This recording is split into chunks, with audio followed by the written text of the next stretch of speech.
Hello, and welcome back to the Perspectives in History podcast. I'm your host, Willem Conn. Thank you very much for listening. This is part 14 of our series on the Marquis de Lafayette, entitled Hero of a Bygone Age. No major housekeeping items today, aside from the fact that I'd just like to briefly apologize for the audio quality on today's episode. Especially in the second part, there's a lot of background noise that I wasn't quite able to filter out no matter how hard I tried. I considered getting the episode out on time to be more important, so again, my apologies. Anyway, that is all I have to say for housekeeping. Let's get on with the show. In the previous episode of our series on the Marquis de Lafayette, we covered events from around September 1793 to September 1797. This was a trying time in the life of our protagonist. At the time that we resumed the narrative in late 1793, it had been just over a year since he was arrested in the Austrian Netherlands while fleeing political persecution in France. The Austrian authorities considered Lafayette to be ideologically dangerous, culpable in the overthrow of the French monarchy. In their words, his very existence was, quote, incompatible with the security of the governments of Europe, end quote. For this reason, they decided to imprison him until King Louis XVI was restored to the throne of France. At the time that this ruling was handed down in September of 1792, this seemed to be a very real possibility. France was in disarray, and the monarchist coalition, led by Austria and Prussia, were still highly confident in the ability of their armies to sweep through the country in short order. The unexpected French victory at the Battle of Valmy demonstrated to the Allies that winning this war might be more difficult a task than they expected. Further complicating matters where Lafayette was concerned was the execution of the former king in January 1793. Despite the fact that their stated intention for holding him prisoner was no longer possible, Lafayette's captors did not for a moment consider setting him free. When Prussia moved to make its exit from the war in 1794, they insisted that Lafayette, whom they had been holding merely as a courtesy to their Austrian allies, be transferred back into their custody. In the epilogue of his book, Citizens, A Chronicle of the French Revolution, historian Simon Schama remarks, quote, Lafayette was handed back to the Austrians like a parcel that no one really wanted, end quote. They took him and two of his fellow prisoners, Charles Césaire Latour Malbourg and Jean-Xavier Bureau de Pouzy, to Olmütz, a town in the modern Czech Republic, where they were imprisoned in a building that had formerly served as a Jesuit college. All of the Austrians had gone to great lengths to, quote, treat such a dangerous person as if he had been transferred completely out of the world while retaining only his life, as though he no longer existed and had been forgotten, end quote. Lafayette's friends and allies in France and elsewhere had not forgotten about him. Throughout his incarceration, they tried to secure his release, or at least to ameliorate his living conditions. In the United States, several influential officials, especially President George Washington, considered Lafayette a personal friend. However, Washington was anxious to keep the young American Republic out of European affairs and refrained for the longest time from taking any action on behalf of his old protege. In Great Britain, meanwhile, a clique of French exiles and British liberals, after failing to induce the government of Britain to request Lafayette's release, conspired to get him out of prison by more underhanded means. In November 1794, after months of planning and preparation, a German physician named Justus Erich Bollmann and his accomplice, a young American named Francis Kinloch Huger, attempted to break Lafayette out of prison. To make a long story short, they failed miserably. Lafayette was promptly recaptured, and both of his would-be rescuers got themselves sentenced to a few months of hard labor for their trouble. Lafayette himself spent the next year in solitary confinement, forbidden to leave his cell for as much as a moment, denied books or any other means of distraction, and provided only the bare minimum of food, medicine, and water to keep him alive. Then, in October 1795, in the depths of his despair, his cell door was opened to reveal his beloved wife, Adrienne, and daughters, Virginie and Anastasie. In a remarkable display of devotion, Madame Lafayette, only having just been released from prison herself in France, traveled to Vienna to personally petition Emperor Francis II to join her husband in prison. Her actions were publicized by friends and supporters on both sides of the Atlantic, inspiring much sympathy from the public. Even Washington was moved to act on the family's behalf, personally writing a letter to the emperor that was unfortunately ignored. Ultimately, Lafayette's salvation would originate not from the United States or Great Britain, but rather from the very same nation that he had escaped from, the same one that had turned against him all those years ago, France. The revolution had continued to run its course in Lafayette's absence. His enemies, the Jacobins, fell from power after ushering in the Reign of Terror. In their place, a new, more moderate government called the Directory rose. All of a sudden, the name Lafayette was no longer anathema. His supporters now openly called on the government to take action to secure his release. Meanwhile, the triumphal victory of the French army during the Italian campaign of 1796 to 1797 forced Austria to sue for peace.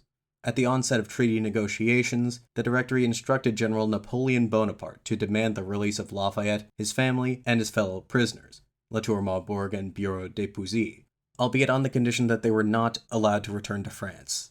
The leaders of the Directory recognized that their grasp on power was tenuous enough as it was. They faced constant challenges from both the left and the right.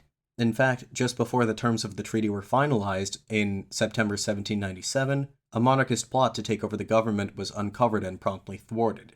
My point here is that the Directory was wary of Lafayette's allegiance and wished, at least for the time being, to prevent him from re-entering the political stage in France. The young and ambitious General Bonaparte was more than happy to oblige, as he likewise regarded Lafayette as a potential rival. Nor did the Austrians want anything more to do with him for that matter, so much so that they compelled him to pledge to never set foot again in the Emperor's lands without his express permission. The issue, therefore, became determining where Lafayette should go. The answer was obvious: America. Across the Atlantic Ocean, it was believed he would no longer be able to cause them any more trouble. The Austrians made arrangements with the U.S. consul in Hamburg for the prisoners to be released into his custody, with the understanding that he was to facilitate their emigration to the United States as soon as possible. On September 19, 1797, Lafayette, his family, and his companions were all finally released from prison. On this occasion, Emperor Francis II issued a decree proclaiming that he had released these prisoners not because France had demanded it, but out of the goodness of his heart and as a gesture of friendship to the United States. Seeing as how the treaty between France and Austria would not be signed for another month, it is plausible to believe, as the decree states, quote, His Majesty did not contract any definite commitment with the French that touches on the release of the above-named prisoners, end quote. That said, the now former prisoners saw the statement for what it was, a cynical ploy by the Emperor to save face. It was to France, and specifically to Napoleon Bonaparte, that the now former prisoners owed their freedom. Upon arriving in Hamburg after a 15-day journey, escorted by a squadron of Austrian cavalrymen at every stage, Lafayette, Maubourg, and Bureau d'Épousy co-signed a letter to Napoleon expressing their gratitude. It read in part, quote, Citizen General, the prisoners of Olmütz, fortunate in owing their deliverance to the benevolence of their nation and to your irresistible military strength, rejoiced while in captivity in the knowledge that their liberty and their lives were tied to the victories of the Republic and to your personal glory. Today they rejoice in the homage they wish to pay to their liberator. End quote. Governor Maurice, the former American ambassador to France, was still in Europe at that time and lent his assistance to the American consul at Hamburg in finalizing the terms of the prisoners' release. According to Maurice, the agreement they reached with the Austrians stipulated that Lafayette and company were to leave for America within 12 days. However, it soon became apparent that this would not be possible in such a short time frame, the most significant obstacle being Madame Lafayette. As we covered in the last episode, Adrienne's health had been severely compromised by her time in prison. This was true of the others, of course. The girls had occasional bouts of minor illnesses, and Lafayette suffered constantly from fevers and a chest infection, although he was able to recover quite rapidly once outside. Adrienne, on the other hand, had suffered the worst by far. Her condition had become so severe that at one point they feared that she might die without more comprehensive medical treatment. She survived, but she was left in a very much weakened state. This was evident just from her physical appearance. As historian Harlow Giles Unger describes, quote, Prison life had eroded Adrienne's beauty and aristocratic bearing. She had not yet turned 40, but her hair had grayed. The hauteur of her cheeks and forehead had collapsed. Her once graceful alabaster limbs had swollen out of shape into thick, scarlet, scabrous appendages. End quote. It should suffice to say that Adrienne was in no condition to undergo a transatlantic voyage at this time. As a result, the family lingered in the vicinity of Hamburg for some time, weighing their options. It was at this time that Lafayette was invited to meet with the French consul posted in the city. Said consul had been instructed by France's new foreign minister, Charles Maurice de Talleyrand-Périgord, to reach some sort of understanding with Lafayette and the other exiles. The exact terms extended to them are unknown, but it seems that the gist of their offer was that they would be allowed to return to France if they pledged allegiance to the Directory. Lafayette refused on principle, since this new government had come to power by unconstitutional means, as he understood it. He later wrote that he and his fellow prisoners were as inflexible against the violations of 18 Fructidor, which had brought the Directory to power, as against those of August 10th, when the monarchy was overthrown. Talleyrand was furious at Lafayette's insolence, and in retaliation he had his remaining properties in Brittany, which had been seized by the state but not yet sold, auctioned off. Lafayette, who had once been among the wealthiest noblemen in France, was left with no property, no fortune, and no income. All he had to his name were his debts. In that case, then, Lafayette was fortunate to be surrounded by friends and allies who could support him through this period of hardship. Owing to its status as a semi-independent city-state within the Holy Roman Empire, Hamburg had a reputation as being a center for liberal politics. In recent years, the city had become the destination for French émigrés of the more moderate variety, those who wished to distance themselves from the more reactionary cohort around the Comte d'Artois. A good number of them were sympathetic to Lafayette, including a few figures who we've introduced in our narrative already. For instance, Adrienne's aunt, the Madame de Tesse, and her surviving sister, Pauline. Alexandre Lameth, former leader of the Feuillante faction who was arrested alongside Lafayette, also settled in the city. As you may recall from the previous episode, he was separated from the others in 1794 when they were transferred into Austrian custody, as he was believed to be too ill to travel, and was instead sent to a spa town in Silesia to recover. His whereabouts for the next 3 years or so are somewhat murky, but what we do know is that he was released from captivity well before October 1797, and had already settled in Hamburg by the time his compatriots arrived there. My point with this whole tangent is that Lafayette and company received a rousing welcome in Hamburg when they first arrived. Cheering crowds waving the French tricolor turned out onto the streets to greet the stalwart champion of liberty. It would be thanks in large part to the generosity of these supporters that Lafayette and his family would manage to get by in the coming months. But although Lafayette enjoyed strong support from the inhabitants of Hamburg, the city's authorities were uneasy at his presence, seeing as how the city was still technically under Austrian suzerainty. Hoping to avoid any problems with their overlords, the city officials strongly encouraged Lafayette and his party to relocate elsewhere. Fortunately for them, Madame de Tesse owned an estate at Wittmold, some 50 miles or so to the northeast in what was then the territory of Denmark. They stayed with her for about a month or so before they were able to scrape together enough money to rent a modest country home of their own nearby. Latour Maubourg and Bureau de Pouzy, along with members of both their families who had reunited with them over the past few weeks, were all invited to stay with them. Gradually, life returned to something resembling normal for these three families. They tried to the best of their ability to put the past behind them. Lafayette chose to spend most of his time in his study. Now at liberty to read and write as he pleased, he sent messages to his friends and supporters, including George Washington, Thomas Jefferson, Francis Huger, and Madame de Staël, expressing his gratitude for their efforts on his behalf while he was in prison. In a letter to his old friend and possible former mistress, the Madame de Simian, Lafayette wrote that he considered his political career to be over. Quote, "I shall be full of life for my friends, and for the public I intend to be like a portrait in a museum or a book in a library." End quote.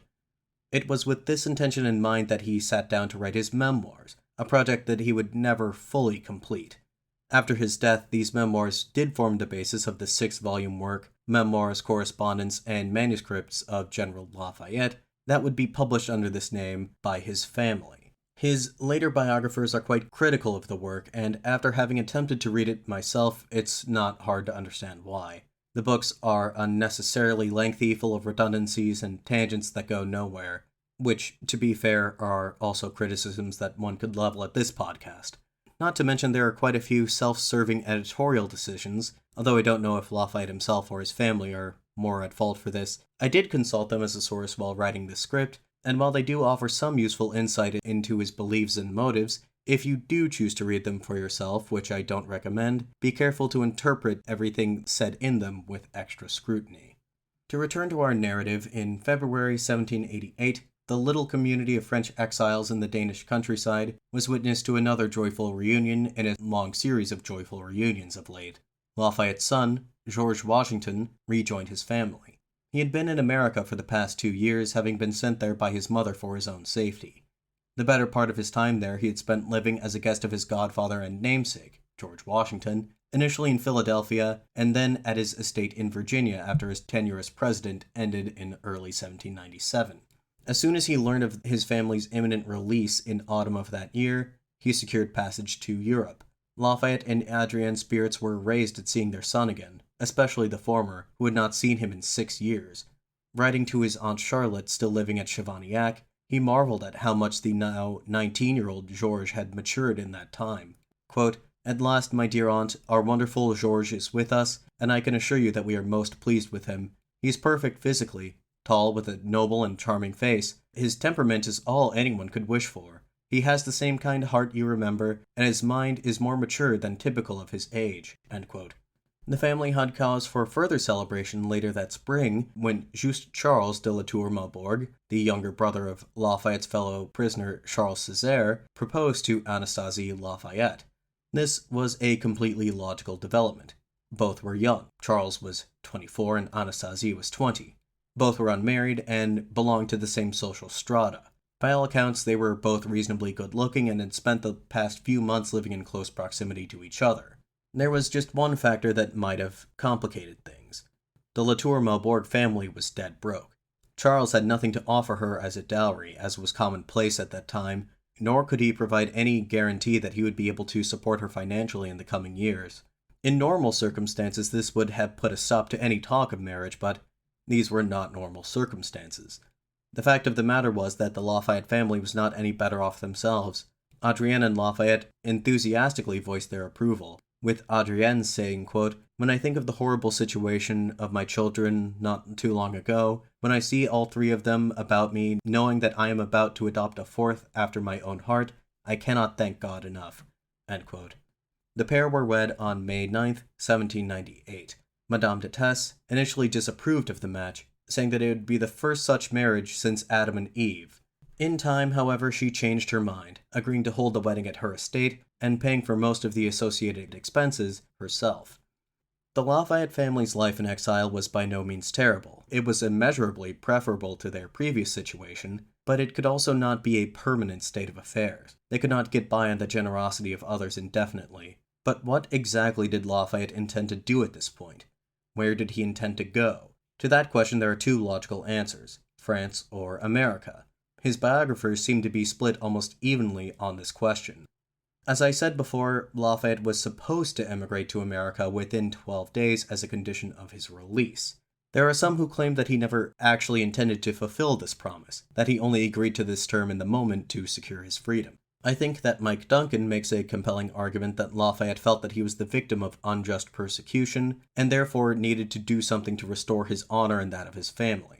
Similarly, Woodward argues that despite what he told others, Lafayette still believed his political career in Europe was not yet over. And while Lafayette ultimately did not emigrate to America, I think that those arguing that he never truly intended to do so rely a bit too much on the benefit of hindsight. Reading his correspondence from the time, one has every reason to believe that Lafayette did fully intend to make the journey and that he was actively planning for it. Due to geopolitical circumstances that I'll elaborate on shortly, this caused his American friends a great deal of anxiety. But regardless of whether Lafayette wished to emigrate at that moment or not, as of the summer of 1798, the family's financial situation still had not improved in any meaningful way. The fact of the matter was that they would not be able to go anywhere before they could regain a firm footing in that regard. No one understood this better than Madame Lafayette. She was still somewhat ill. In fact, the residual effects of her imprisonment on her health would stay with her for the rest of her life. Nonetheless, by that summer, Adrienne felt that she had regained enough of her strength to return to France, taking her 2 daughters and her new son-in-law along for support. Her mission was to reclaim the fortune that the family had lost during the Revolution, in the hopes of securing enough funds to support them in relocating to America at a future date. This task would be complicated by the fact that her husband's name was still on the official list of proscribed émigrés, and that the 1791 law confiscating émigré property and prohibiting their re-entry into France was still on the books. Although she had not been in the country for 3 years at that time, Adrienne's name was not on the proscription list, allowing her to travel to and from the country at will. This may have inspired hope on their part that perhaps France's new moderate government would not actively enforce these anti-émigré laws. However, these hopes were dashed at the border, when Charles de la Tour Maubourg was refused entry on the basis of his status as an émigré.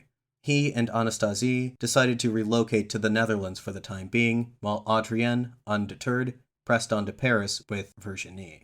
Having little choice but to stay behind in Denmark for the time being, Lafayette did what he could to prepare for his family's emigration to the New World by reaching out to his American contacts. Now, relations between France and the United States had been steadily deteriorating since 1792. Most American politicians, even figures like Thomas Jefferson and James Madison, who were sympathetic with the ideals of the French Revolution, grew concerned about the more radical direction in which it was going. When war broke out between France and the various monarchies of Europe, President Washington issued a formal announcement in April 1793, stating that while the terms of the 1778 Treaty of Alliance were still valid, the United States nonetheless intended to stay neutral in this conflict. The next year, the United States signed a treaty with Great Britain intended to settle lingering territorial disputes left unresolved after the conclusion of the War of Independence, and to resume intercontinental trade between the two. The French, who were actively fighting a war against Britain at the time, interpreted the Jay Treaty, as it was known, as a brazen contradiction of the Americans' supposed neutrality. In retaliation, French privateers began attacking American merchant ships in the Caribbean Sea, seizing hundreds of vessels and inflicting millions of dollars worth of commercial losses.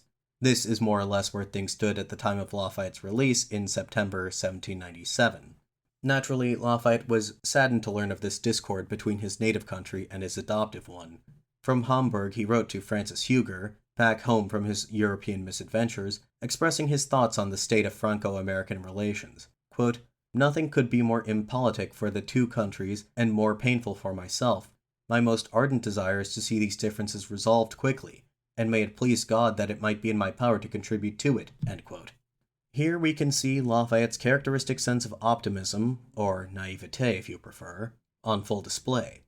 To be charitable to him, he had been unable to keep up with current events from prison as closely as he may have liked, so it's understandable that he wouldn't have had a comprehensive understanding of the rapidly evolving diplomatic situation. That said, it was simply not realistic for him to think that he could step in and help the French and Americans reach a mutual understanding like he had done decades ago. Much had changed since then, especially in the 5 years he had spent cut off from the rest of the world. In fact, at that same moment, that is to say, late 1797 to early 1798, the Franco-American alliance was about to be dealt a fatal blow. But first, let's backtrack slightly. In March 1797, John Adams assumed the office of President of the United States. We talked about Adams quite a bit in the 6th and 7th episodes of this series, as he was a frequent guest at Lafayette's residence in Paris during his second diplomatic assignment in France, from 1783 to 1785.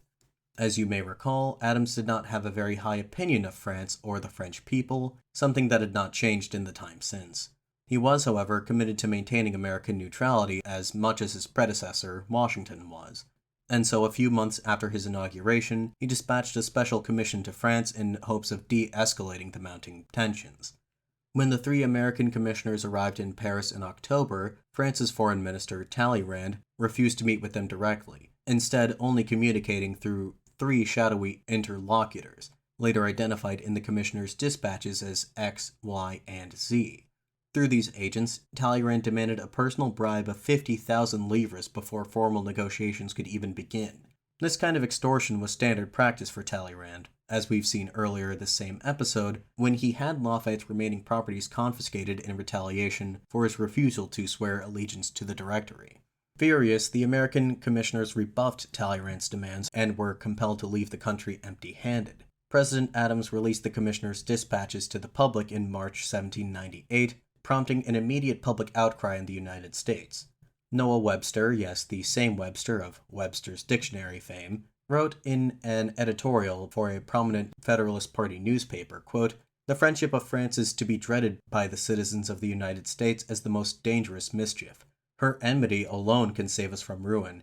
Rather than respecting the rights of other nations, the French government has enslaved, invaded, and conquered the nations of Europe. The people of America do not wish for friendly intercourse with a nation which practices such cowardly acts upon ourselves." End quote. In the wake of the XYZ affair, as it has come to be known, Congress voted to drastically expand the U.S. Navy, to nullify the Treaty of Alliance with France, and to authorize the use of force against French naval vessels. President Adams went along with these actions up to a point, but refused to ask Congress to declare war, hence why this conflict has become known in American historiography as the Quasi-War. Of course, no news of these most recent developments had reached Lafayette by the time that Adrien and the others left for France. The most recent letter he'd received from any of his American friends was one from Washington, dated October 8, 1797, delivered to him by his son George upon his return from America in February. It read in part, quote, "I hasten to congratulate you, and you may rest assured that no one does so with a deeper or more ardent affection than I. Every act of your life gives you the right to rejoice over the liberty that you have recovered. At no time have you ranked higher in the esteem of this nation. If circumstances may bring you back to our shores with your family, no one will receive you with more respect and affection than Mrs. Washington and myself. Our hearts are filled with admiration for you and for them." End quote. This message only served to inspire Lafayette's hopes that immigration to America was attainable, and so one can imagine his reaction when, in August, he received a letter from his friend Alexander Hamilton, strongly discouraging him from such a course of action. In his message, dated April 28, 1798, Lafayette's former comrade in arms explained, quote, "I frankly confess that the suspension of the king and the massacres of September have cured me of any goodwill towards the French Revolution. I have never been able to believe that France can become a republic, and now I believe that the longer the effort continues, the more misery it will bring. Among all the sad results of this revolution, I have been most disappointed by the disputes between your nation and ours that seem to portend a complete rupture in relations." End quote. Hamilton reassured Lafayette that their friendship would survive all revolutions, but concluded with a warning. Quote, "No one understands more than I the reasons that this country has to love you, to desire, and to promote your happiness. However, in the present state of our affairs with France, I cannot urge you to us." End quote. Dismayed, Lafayette promptly penned a letter to Washington, declaring his intention to relocate to America in the near future, offering reassurances of his absolute devotion to the U.S. Quote, "I have the impression that Hamilton fears the unfortunate discord between our two republics will create some difficulties for me. How painful this is for me. I think it superfluous to tell you, my dear General, who knows so well that affection, duty, and propriety point out the beloved shores of America as the natural place of my retirement." End quote. He went on in this letter to express his belief that reconciliation between France and the United States was possible, and he pleaded with Washington to help mediate their dispute.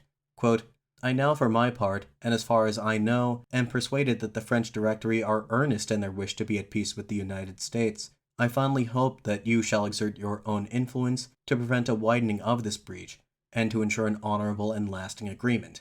End quote. After dispatching this message to his old friend, all Lafayette could do now was sit and await a response. These next several months were an incredibly anxious time for him, as his correspondence with his wife from this period reveals. Around the same time he penned the aforementioned letter to Washington, he wrote to Adrien, quote, "I am sad and all alone, and even though this separation is no different from our previous one, it takes less for me to feel pained. I am already impatient to see you and for our reunion. I hope it will not be long before you return." End quote.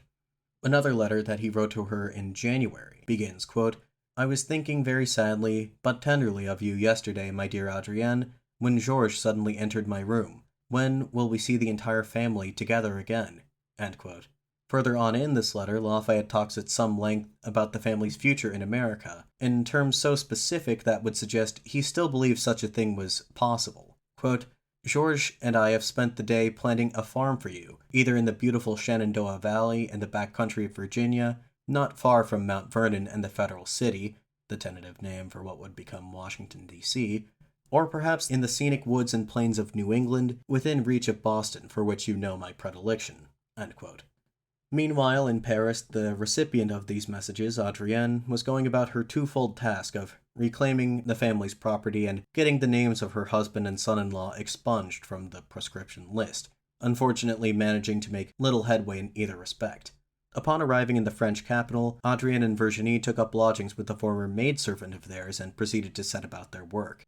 For weeks on end, Adrienne, relying on her daughter to assist her movement, went between meetings with various bureaucrats and officials. Reclaiming the family's property would simply be a matter of navigating this mess of legal red tape, but she encountered more stiff resistance where the matter of her husband's legal status was concerned. As we discussed earlier, the Directory's grasp on power was tenuous, and if anything, had only become increasingly so over time. Adrienne was granted several hearings on the matter, and on each occasion she received the same courteous but firm answer. The government was not yet ready to reconsider Lafayette's case. They did, however, indicate that they would be, at the very least, willing to tolerate his presence in the former Dutch Republic, which, as of 1795, was a French client state known as the Batavian Republic. Anastasie and her husband Charles had already resettled there, leasing a cottage in the town of Vianen, just south of Utrecht. Adrienne secured a passport for her husband, and the entire family briefly reunited in Holland for Christmas. A few weeks later, Anastasie gave birth to 2 twin girls. The joy that the birth of his first grandchildren may have brought to Lafayette was short-lived, however. Adrienne returned to Paris a short time later, this time taking Georges with her in the hopes that his presence might inspire the ministers and officials she met with to take her more seriously. Then, in May 1799, a reply from Washington arrived at last. It was not the kind that Lafayette hoped for. In his letter, dated December 25, 1798, the former president explained that the conflict between France and the United States had only escalated further, to the point where the former was taking active measures to prepare for an invasion of the latter. The 1778 treaty was formally abrogated, and Washington had been recalled to his former position of commander-in-chief of the armed forces. As he explained, quote, "While the agents of France have constantly uttered the word peace and pretended they do not want to involve us in their quarrel with Britain, they took steps here that could only lead to war. They are guilty of violating treaties, international law, and all rules of justice and decency. But they've only fooled themselves. For once the citizens of this country recognized the nature of our dispute, they rose up as one, offering their services, their fortune, and, if need be, their lives to defend this government. They have pledged that, should the French try to invade, they would repel such an attack." End quote. With public sentiment inflamed as it was by the possibility of war with France, Washington, just like Hamilton, warned Lafayette to stay away for the time being. Quote, "Once harmony is restored with France, no one would receive you with more open arms and more ardent affection than I, but it would be less than honest and altogether contrary to the friendship I have for you to say that I want you to arrive before then. The scenes you would meet with, and the part you shall be forced to play in an event of an open rupture, or even if matters should remain in status quo, would be such as to place you in a situation which no address or human prudence could free you from humiliation." End quote. Still banned from entering France and strongly advised against going to America, Lafayette's future and that of his family now appeared more uncertain than it had ever been before. Characteristically, though, Lafayette would not be deterred. In his reply to Washington, he reiterated, quote, "How ardently, in spite of the present difficulties, I long to be in America." End quote. He went on in this letter to bring Washington up to date on the geopolitical situation in Europe. The peace established by the Treaty of Campo Formio in 1797 had held through the following year, but as of early 1799, the continent was on the brink of war yet again. Bonaparte, the hero of the Italian campaign, had gone off to Egypt with 40,000 troops, in the process provoking Russia to form a new anti-French coalition along with Britain and Austria. It's a long story and not too relevant to our narrative here. If you're interested in learning more about the French expedition to Egypt, I actually have a 5-part series on the subject I produced a few years ago that you can listen to. Back to the matter at hand, Central Europe was certain to be the main theater in which a war between France and the Second Coalition would take place. And if the Allies were to invade the Netherlands, which seemed a real possibility, they would likely attempt to recapture Lafayette, a scenario he wanted to avoid at all costs. Further on in his letter to Washington, Lafayette hinted, not so subtly, that circumstances might force him to flee and seek asylum in the United States. Quote, "In the improbable case where I should suddenly pop upon you, be certain, my dear General, that my motives should be such as to convince you of their urgency. And then, I hope individual independence would be left to a harassed old friend by the American parties." End quote. Lafayette tried to assuage his friend's concerns. writing, quote, "Your opinion, however, my dear General, has with me, as it ever had, an immense weight. I know you long to fold me to your paternal heart, yet advise me against your own satisfaction and mine. You are better informed than I, and to your judgment I am used to submit." End quote. Ultimately, Lafayette promised that he would not set out for America until he received a reply from Washington giving him the go-ahead.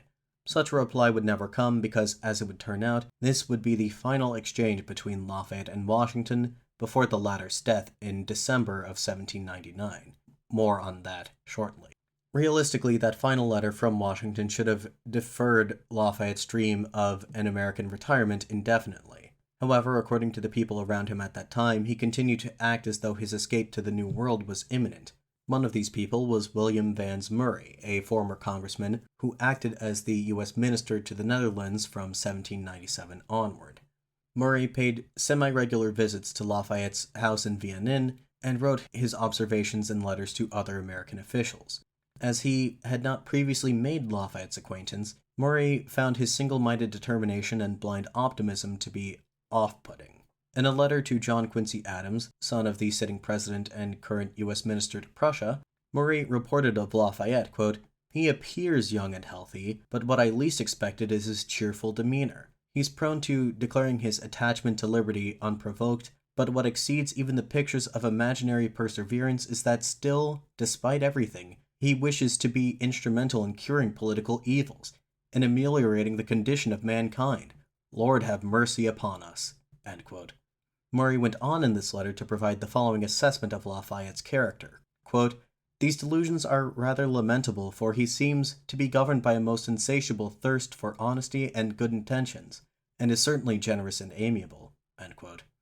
Adams, who, like his father, had the tendency to be wary of Lafayette's motives, replied to Murray, quote, "I am glad you have seen Lafayette, and I am not surprised that you found him full of the same fanaticism, a great part of which is what it has always been, ungovernable ambition in disguise. He believes his intentions as good as you allow them to be, but he is a man apt to mistake the operations of his heart for those of his head." End quote. Disregarding the warnings of Murray and others, Lafayette clung on desperately to the notion of an American exile, especially as Europe teetered on the precipice of a new continent-spanning war. Writing to Adrienne on July 4th, 1799, he declared that he was willing to cross the Atlantic in a hot air balloon if it came to that. The following month, he arranged to meet with Murray, this time asking for the minister's assistance in acquiring an American passport. Once again, Murray was astounded at the man's persistence. Writing to Washington about their discussions, Murray reported that Lafayette was fully prepared to leave for America with or without the former president's blessing. Quote, "I found that he was very much bent on going, leaving his lady and daughters behind in France, and his plan, if he does go, is to settle for life, to buy a farm near Mount Vernon, and subsequently hasten to present himself to you as soon as possible. He is sure to convince you that he cannot find asylum anywhere else in Europe, for, although the states of Germany are not yet in the war, nor are Sweden or Denmark, he expects that this will not be the case for long, and his life will be in danger." End quote. Murray states that, as before, Lafayette was very keen to express his allegiance to the United States and the ideals on which it was founded. This time he went further, attempting to distance himself from the Jacobins and the excesses of the French Revolution. Quote, "I have urged everything to dissuade him from this voyage to the U.S. He avows that, once there, he would support the government, that he would not incite the people to mob rule, and that he has opposed the wrongs that France has done to the United States. In fact, he attempted to refute my every argument. He repeated a question he asked at our last interview, whether he could be useful in uniting parties. I told him no." End quote. There are a couple things that stand out in this letter, at least to me, that call Murray's credibility into question. Firstly, his claim that Lafayette was prepared to abandon his wife and children in order to go to America seems implausible. If that were so, then why did he not leave for America immediately after being released from Austrian custody, when he was expected to do so? Also, to this point, we can observe from Lafayette's near constant stream of letters to his wife, while she was attending to business in Paris, that he was very much upset by their separation, even though it was temporary and they were not nearly as far apart as they would be if Lafayette indeed crossed the Atlantic Ocean. Secondly, while he did on a few occasions express a wish to mediate an agreement between France and the United States, and while he may have at one point believed that it was within his power to do such a thing, by the time of his interaction with Murray in August 1799, he understood the reality of the situation well enough to know otherwise. Take, for instance, this statement taken from the letter that he wrote to Washington in May 1798. Quote, "I see that instead of subsiding, the deplorable disputes between the United States and France appear to be worse than ever. Let us hope that at least my heart will not be torn with the dismal news of a declared war between the two nations. How I lament that my present situation puts it out of my power to become the useful instrument of an honest reconciliation. I've already written to Paris what little is in my power to say, and have never received a significant answer. You know on what grounds, with what sentiments in former times I have employed myself between these two countries, to both of which I was bound by ties of patriotic duty. But in present circumstances there is nothing I can do, and so I join my incessant and fervent wishes for such a conclusion as may suit the interest of both countries and the most delicate feelings of national honor." End quote. At the time, Murray had every reason to believe, as he concluded in his message to Washington, quote, "When I left him, he was still apparently undecided as to whether he will go or not, but I rather think that he will go." End quote. Lafayette's seeming insistence on taking this course of action that had the potential to cause serious problems for the U.S. government led some officials to speculate that there may have been ulterior motives at play. One member of the American delegation involved in the XYZ affair, Charles Cosworth Pinckney, father of the U.S. Minister to Great Britain Thomas Pinckney, wrote to Washington in June 1799 expressing his concerns that the instigator behind Lafayette's plan was none other than Talleyrand. Pinckney claimed to have learned from an anonymous source that the foreign minister was writing to Lafayette frequently, strongly encouraging him to go through with his plan to emigrate to the United States, where he still enjoyed widespread popularity among supporters of both the emergent political parties. Presumably, Talleyrand based this claim on the fact that he had been in the U.S. as recently as 3 years ago.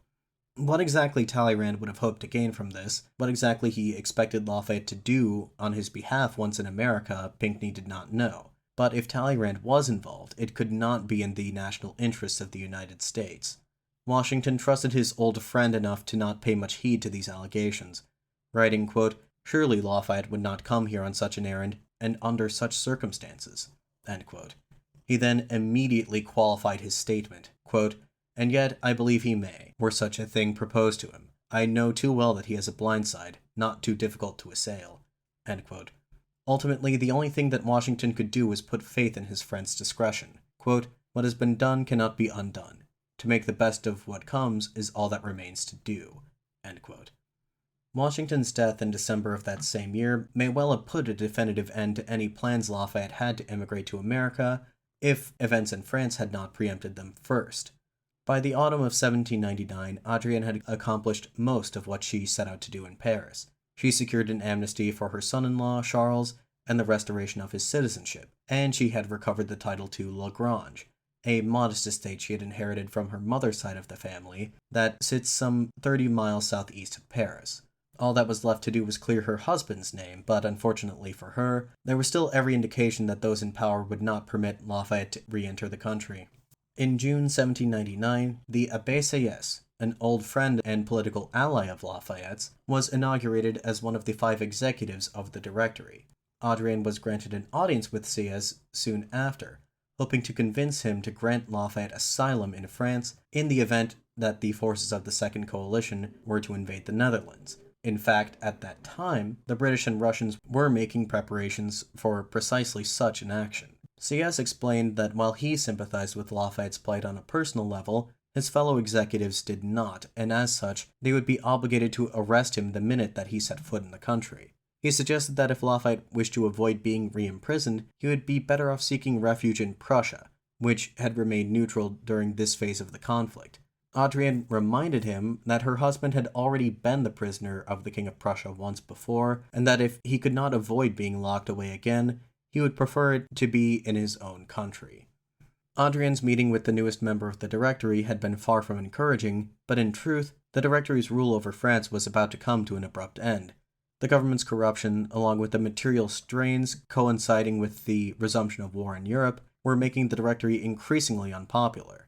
The aforementioned Abbé Sieyès was just one of many influential political figures who plotted to overthrow the Directory and to introduce a new constitution that would address the shortcomings of the current one. It was at this critical moment that Napoleon Bonaparte returned to France, Again, he had spent the last year campaigning in the Middle East. While he did not meet with lasting success there, the embellished reports that he sent back to France served to further enhance his reputation, allowing him to enter Paris acclaimed as a conquering hero. Bonaparte did not openly announce his intention to join the plot to overthrow the Directory, but anyone observing the acclaim he received from the public had to have known that whatever he intended to do next, he was certain to be a significant force in French politics going forward. Adrienne, still in Paris at the time, understood this. She and the rest of her family were already well disposed towards Bonaparte, as they still credited him with securing their release from prison. Their entreaties to him to end Lafayette's exile went unheeded, but they had reason to believe that he was not categorically opposed to the idea. Sometime in late 1797 or early 1798, Georges Lafayette stopped briefly in Paris while en route to join his family in Holstein. While there, he called on General Bonaparte to express his gratitude for the actions that he had taken to free his loved ones from prison. Georges arrived to find that the man of the household was not present, but he did encounter his wife, Josephine, who appeared more than happy to receive the boy, telling him, quote, "Your father and my husband must make common cause." End quote. Was Josephine's comment mere flattery, or was there actually something to it? Could Bonaparte and Lafayette come to an understanding? Adrienne certainly thought so, and she made a concerted effort to ingratiate herself to the general from the moment he returned to Paris in triumph on October 16th. Again, she was still present in the city at that time, and with Virginie by her side, she rushed to add her own voice to the chorus of voices singing Bonaparte's praises. They managed to secure a brief audience with the general, during which Madame Lafayette congratulated Napoleon for his successes on behalf of herself, her husband, and all the other now liberated prisoners of Olmütz. Bonaparte is said to have responded, quote, "Your husband's life is bound to the preservation of the Republic." End quote. Madame Lafayette did not directly beseech the general for her husband's rehabilitation quite yet, but she nonetheless left this meeting feeling optimistic. Afterwards, she dispatched a message to Lafayette at Vianin, instructing him to write a letter of congratulations to Napoleon as soon as possible. The more concise and the more obsequious, the better. Lafayette dutifully complied. The letter he wrote to Bonaparte, delivered to him on October 30th, reads as follows, quote, "Citizen General, love of liberty and the fatherland would have sufficed to fill me with joy and hope upon your return. To that thirst for the public good is added a keen and profound feeling towards my liberator. The welcome you gave to those ladies who had been prisoners at Olmütz has been recounted to me by them whose lives I owe to you. I rejoice in my obligations to you, Citizen General, and in the happy conviction that to cherish your glory and to wish for your success is as much an act of good citizenship as it is a gesture of personal attachment and gratitude." End quote. Do not allow these effusive words to fool you. Lafayette was simply saying what he thought Bonaparte wanted to hear. In truth, his feelings towards Napoleon were far more reserved. He sent this letter to Napoleon to Adrienne, along with the following note, quote, "Here, in accordance with your advice, is my letter to Bonaparte, short and perhaps a shade dry. Ill-disposed people see me as being opposed to him in the future, and they are right, should he try to oppress liberty. But should he have a mind to serve liberty, I shall suit him in every way, for I do not believe him to be so foolish as to become a despot. The needs of my soul are the same for the ending of the revolution to humanity's advantage and re-establishing the doctrine of liberty." End quote. He concluded his message to Adrienne by reassuring her that regardless of how things turned out, what direction Napoleon took the country in, he intended to remain out of politics for good. Quote, "I am more than ever disgusted at the idea of taking part in public affairs. Nothing in the world, I swear it to you on my honor, my love, and on the dead souls that we mourn, can persuade me to renounce the plan of retirement in which we will spend the rest of our lives in tranquility." End quote. Whether his political career was well and truly over, only time could tell. What was made very clear in short order was that Lafayette's wariness towards Napoleon was justified. On October 9th, just 10 days after he received Lafayette's letter, Napoleon Bonaparte, with the aid of several other conspirators, including Sieyès and Talleyrand, staged a coup d'etat in Paris. Without any major bloodshed, the moribund Directory was swept aside, and the Constitution of 1795 was promptly abolished. In the following weeks, a new constitution would be drafted, which rendered the legislature all but completely inert, and established a new three-man executive body called the Consulate, with Napoleon himself appointed as first consul. Per the Constitution, only the first of the three consuls was to be vested with any significant powers, for instance, the ability to appoint and dismiss ministers, to enact decrees, levy taxes, and amend the Constitution. Officially, the other two consuls were supposed to act as advisors for the first, but their most useful function was to create the pretense, however flimsy, that power was not entirely concentrated in one man. Napoleon was very keenly aware that he had taken power through decidedly anti-democratic means, and so, from very early on in his tenure as consul, he sought to create a public perception of himself and his regime as being aligned with the principles of the revolution. The Directory, as Napoleon and his supporters had claimed, strayed from the ideals of 1789. The first consul, on the other hand, was determined to see the vision of the original revolutionaries through to its logical and desired conclusion. Exactly how valid these claims were is the subject of much debate among historians. My point is that Napoleon's coup created a window of opportunity for our protagonist Lafayette to return to France. At least, that's the way that Adrien saw things. Exploiting the temporary state of disorder in the upper echelons of the government, he could slip back into the country unnoticed. Once his presence was discovered, the first consul would be presented with a dilemma: either leave Lafayette alone and allow the presence of a potential political rival within the country, or have him arrested and compromise the image that he was trying to curate of himself as the true heir of the revolutionary mantle. But if this plan was to work, time was of the essence. Adrien immediately sent a courier to Holland to inform Lafayette of these events in France. As he wrote in his memoirs, quote, "An aide came to me to give me an account of the coup d'etat, and, bringing me a passport under an assumed name, he told me on behalf of my wife that if I adopted the idea of leaving for France, I would have to decide in a few days." End quote. Acting on the same notion that had guided so many of his life's most momentous decisions, that it was better to ask forgiveness than to ask permission, Lafayette did not hesitate. He concluded in his memoirs, quote, "I did not think for a second. 2 hours later, and I was on my way." End quote. And now a word from our sponsor. After crossing the border, Lafayette made directly for Paris. Returning to the city for the first time in over 7 years was certainly an emotionally charged moment for him, but he had little time to dwell on the past. The first thing he did was to write a message to Bonaparte, trying to explain himself. Quote, "Citizen Consul, I came to the conclusion that the continuation of my prescription would be convenient neither to the government nor to myself. Today I arrive in Paris. Before departing for the countryside where I shall join my family, before even seeing my friends, I cannot delay for an instant this opportunity to address myself to you. Not that I doubted that I should be in my place whenever the Republic will be founded on a worthy foundation, but because my duty to you has urged me to express my gratitude." End quote. Predictably, Bonaparte was furious at Lafayette's defiance. Talleyrand, who remained in his position as foreign minister, urged Lafayette to return to Holland to avoid the first consul's wrath, but to no avail.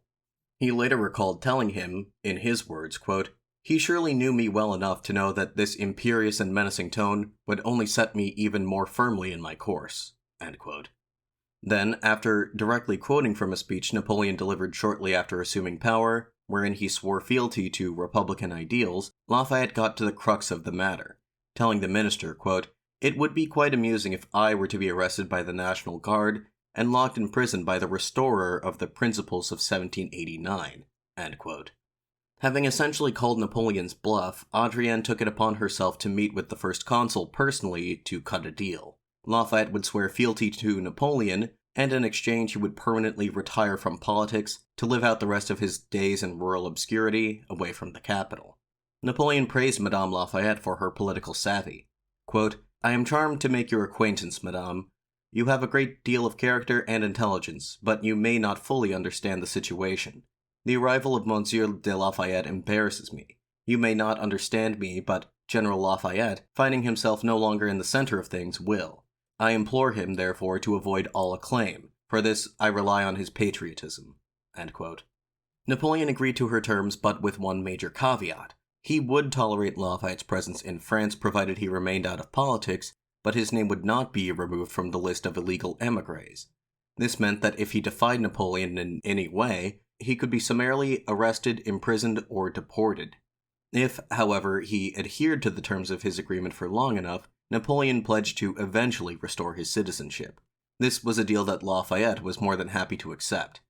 What he wanted more than anything else was to return to his native country, and he was willing to relinquish any chance of a political comeback to realize this.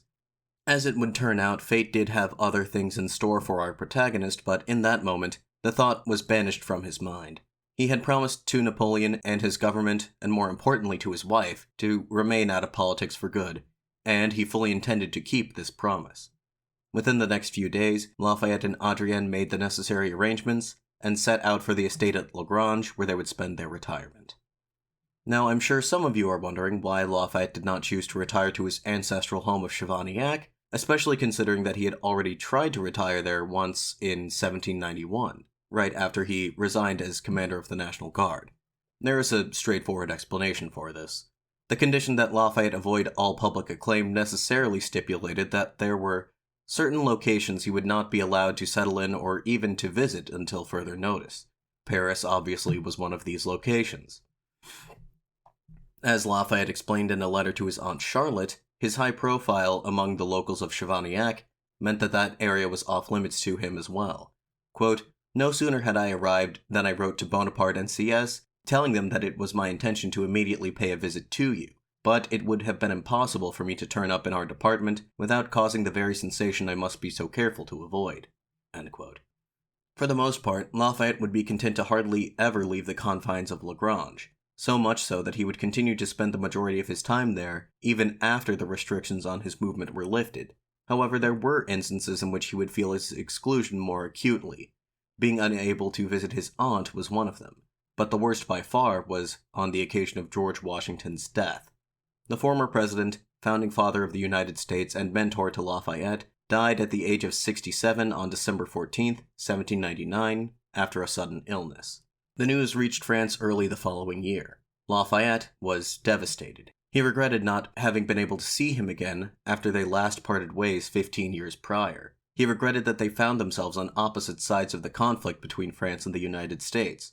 He regretted that their final messages to each other had ended their relationship on such a depressing note. He regretted that he would no longer be able to receive Washington's advice, which had guided him for practically his entire career. And he regretted not being able to mourn his dearly departed friend in public. Napoleon declared a nationwide period of mourning for Washington, culminating in an elaborate memorial service held in his honor at the Hôtel des Invalides on February 8, 1800. Lafayette, given his well-publicized and very close relationship to the deceased, expected to deliver the eulogy, or at least to play some part in the ceremony. He was not invited at all, no doubt an intentional decision on the part of the first consul. According to George Washington Lafayette, who was in attendance that day, Lafayette's name was not so much as spoken even once. Even Washington himself was only mentioned in passing. By all accounts, the whole ceremony was intended to glorify Napoleon more than anyone else. Here's how the historian Laura Auricchio described the day's events. Quote, "Government officials, army officers, veterans, and various other dignitaries gathered beneath the soaring dome of the Chapel of the Invalides to gaze upon a sculpted bust of Washington while listening to the orations, praising the warrior, legislator, and citizen above reproach. These panegyrics were carefully designed to celebrate another soldier-turned-ruler, Napoleon Bonaparte, who was the mastermind of that day's events. Handpicked by Napoleon to deliver the official eulogy, poet Louis de Fontaine lauded Washington in terms that could just as easily apply to the first consul himself.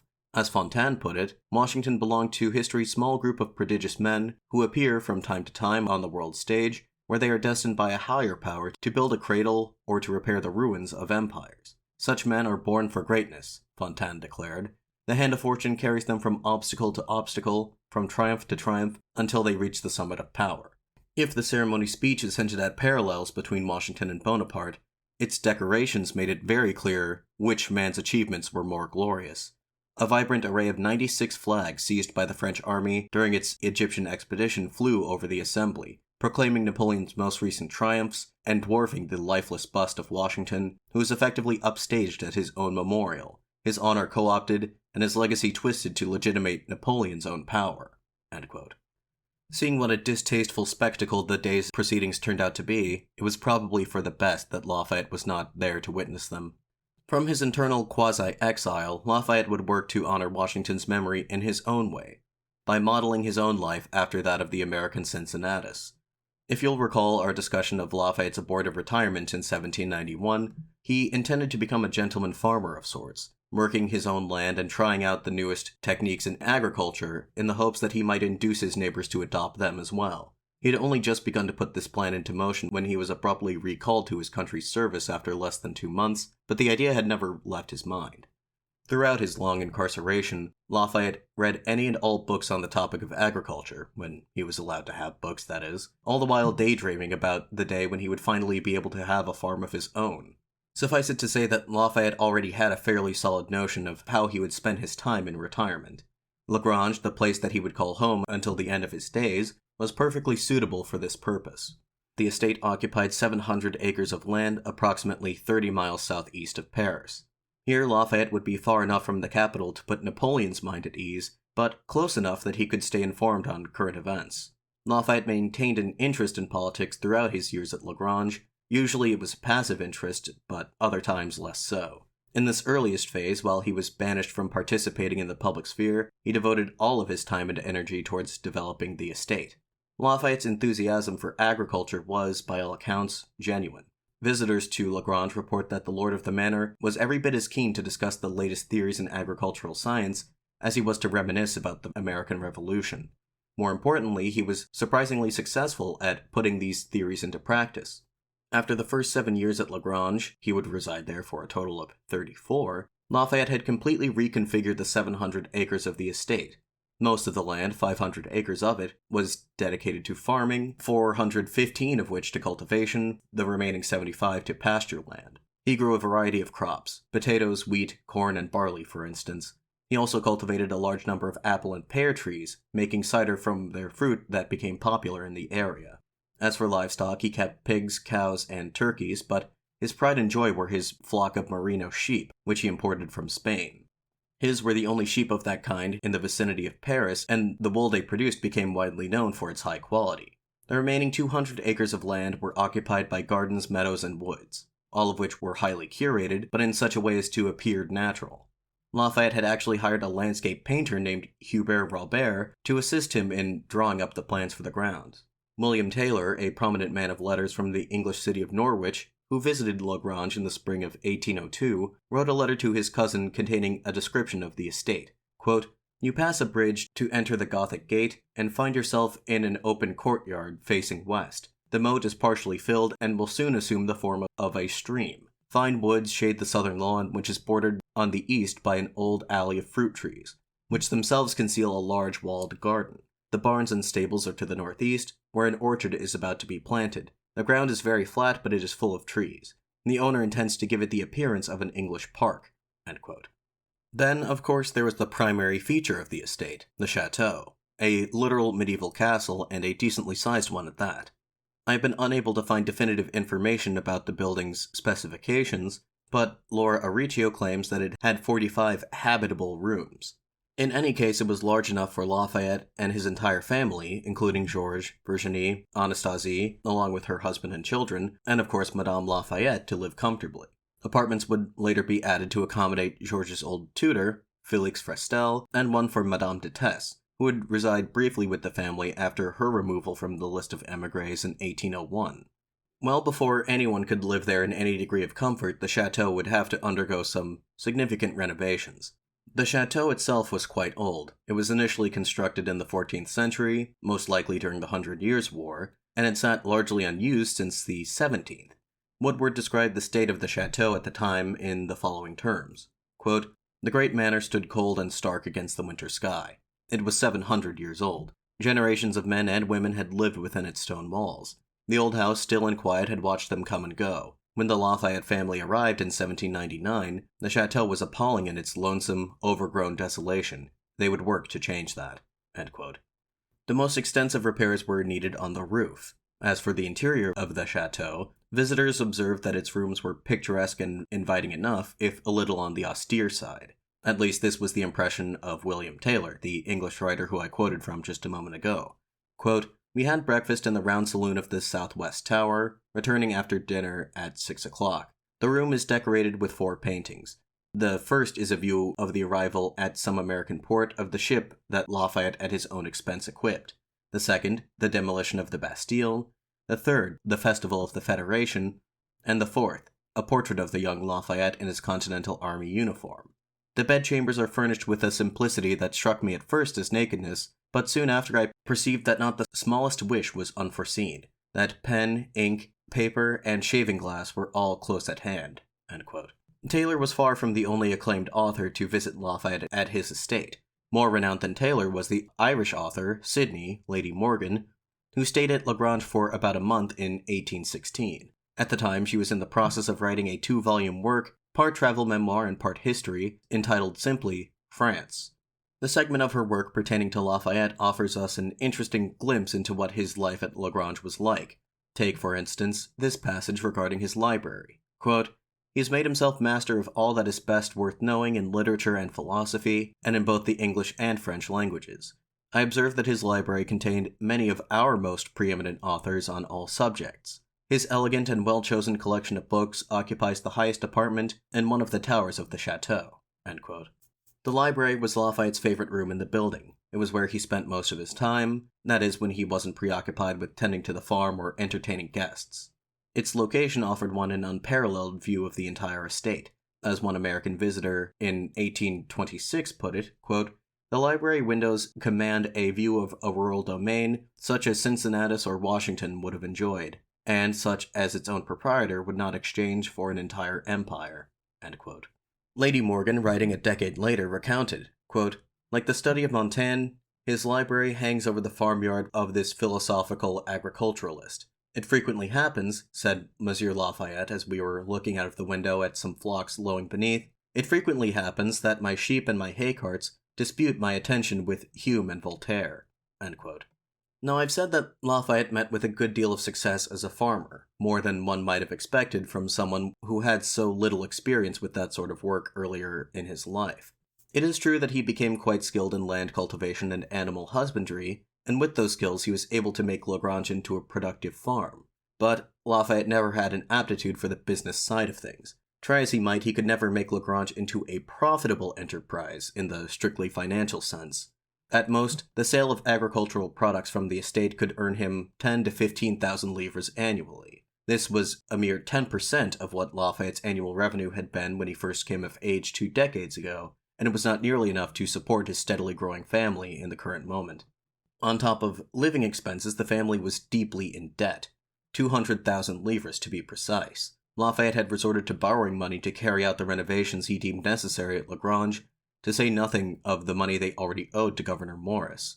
The family's financial recovery was certain to be a long process. It was helped along quite significantly when, on March 1st, 1800, Napoleon, true to his word, quietly removed Lafayette's name from the list of émigrés and restored his French citizenship. In the following months, Adrienne took it upon herself to bring the family out of the precarious financial situation they found themselves in. Taking Virginie along with her, she traveled to Brittany, where she set about reclaiming the extensive properties that had belonged to her husband until quite recently.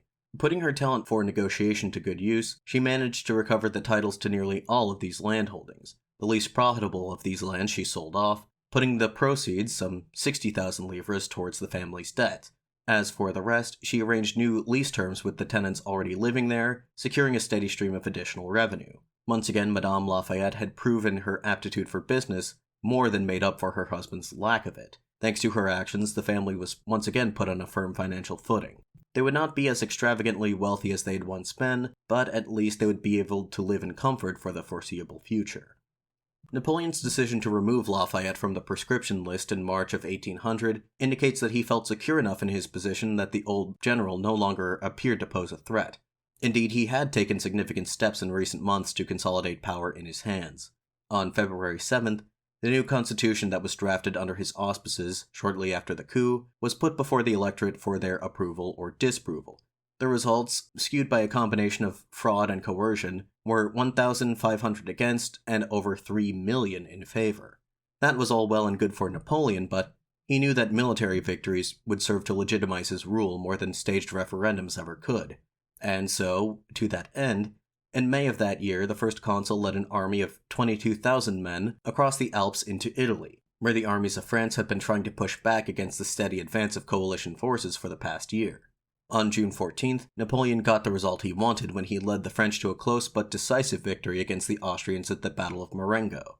Napoleon's popularity reached new heights after the battle, and from these heights he regarded Lafayette from a new perspective, not as a potential rival, but as a potential ally. Lafayette's reputation as both one of the leading figures of the Revolution of 1789 and one of the most prominent survivors of the Reign of Terror could prove invaluable to Napoleon in his mission to unite the various political factions of the nation under his leadership. And so, going forward, Napoleon would attempt to win the hero of two worlds over to his cause. Unfortunately for the first consul, he was about to run headlong into one of Lafayette's defining traits, his steadfast, some may say stubborn, adherence to his principles. In September 1800, representatives of France and the United States signed the Treaty of Mortefontaine, ending the quasi-war and re-establishing diplomatic and economic relations between the two countries. Napoleon entrusted his older brother, Joseph Bonaparte, with representing France at the negotiations, partially because he was fluent in English and partially because the Americans were still distrustful of Foreign Minister Talleyrand. As it happened, the elder Bonaparte and Lafayette had already met earlier that year, while the latter was on some sort of business in Paris. The two liked each other well enough and struck up a cordial friendship. Joseph planned to hold the festivities at his residence in Mortefontaine, just north of Paris, to commemorate the signing of the treaty. His chateau had served as the venue for the talks, and he extended the invitation to Lafayette. He had done this with his younger brother's consent, if not at his behest. The first consul himself was to be among the guests in attendance for that celebration, and he hoped to take advantage of this opportunity to speak with the hero of two worlds in person. They had much to discuss. As unlikely as it sounds, the two men had actually never met face-to-face throughout this whole ordeal surrounding Lafayette's return to France. By most accounts, they had never seen each other face-to-face, ever. I make a point to say most because I think Harlow Giles Unger makes the claim that they encountered each other once before, some 10 years prior. Quote, "In the course of the festivities, Lafayette and Napoleon stood face-to-face for the second time in their lives. They had not spoken to each other since the first time, when Bonaparte was a young officer amid his troops at the 1790 Festival of the Federation in Paris, when Lafayette, then Commander-in-Chief of the National Guard, administered the oath of allegiance to constitutional rule in France." End quote. Now, I would be remiss in my duties as a historian if I did not point out that no other author I've read has attested to Napoleon's presence in Paris on July 14, 1790. It is true that in his early career he did serve as an officer in a National Guard battalion based in his native Corsica, meaning it was not implausible that he might have gone to Paris for the festival. However, the consensus among historians, as far as I can tell, is that after going to Corsica following the initial outbreak of the Revolution, Napoleon did not have cause to return to mainland France until the Siege of Toulon in 1793. Still, this is a very intriguing idea from a narrative perspective, and I'll allow Unger to continue here. Quote, "Unlike in 1790, their roles were reversed. Bonaparte was the leader of France and the commander-in-chief of its military, while Lafayette was a retired officer with little to no official standing. Although Bonaparte was 12 years younger, they found they had much in common. Like Lafayette, Napoleon was of noble birth, albeit of the lesser Corsican nobility, though not entirely without influence. Both were superbly educated, and like Lafayette, Bonaparte was fluent in Latin and thoroughly versed in the works of Enlightenment philosophers. Both were brilliant military tacticians and insightful leaders who earned the devotion and unerring loyalty of their men. Both were charming, skilled diplomats who made friends easily, and both confronted national crises that they not only overcame, but rode to the pinnacles of power." End quote. I think Unger may have been a bit too generous to Lafayette here by saying that his tactical ability was comparable to Napoleon's, but the points that he made here still stand. To these points, I would like to add that this encounter was significant on a symbolic level. Lafayette represented yesterday's man. Napoleon represented the man of the current moment.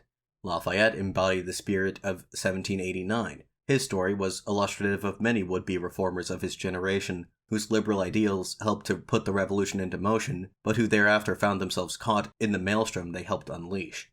Napoleon was representative of the new generation, those who came of age amidst the tumult of the revolutionary years. Unlike Lafayette and others like him, the men of Napoleon's generation were perfectly willing to exploit the opportunities that came their way to secure greater wealth and power for themselves, and they were certainly not above compromising their own beliefs to do so. The fundamental difference in the two men's worldviews is succinctly captured in a fragment of their conversation that evening as reported by Lafayette. The following quote is pulled from Fuye and Babeau's book, Apostle of Liberty. Quote, "Bonaparte, you must have found the French have grown quite cold to liberty." Lafayette. Yes, but they are in a condition to receive it. Bonaparte. On the contrary, they are thoroughly disgusted by it. Your Parisians, for example. The shopkeepers want nothing more to do with it. Lafayette. I am not unaware of the crimes that have profaned the name of liberty, but I reiterate, the French are perhaps more than ever in a condition to receive it, and it is up to you to give it to them. It is from you that they expect it. End quote. In short, Napoleon's gambit failed. Both he and Lafayette left the soirée that evening more wary of the other's intentions than they were to begin with. Napoleon reasoned that if he could not win over Lafayette with rhetoric, perhaps his allegiance could be bought. And so for quite some time afterward, Napoleon made several attempts to do exactly that.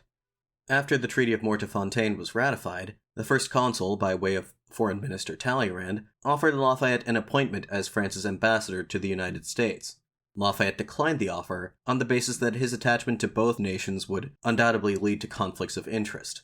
Talleyrand subsequently offered Lafayette a seat in the Senate, which, under the current constitution, would have conferred on him a deal of privilege and prestige, if not much influence over public affairs.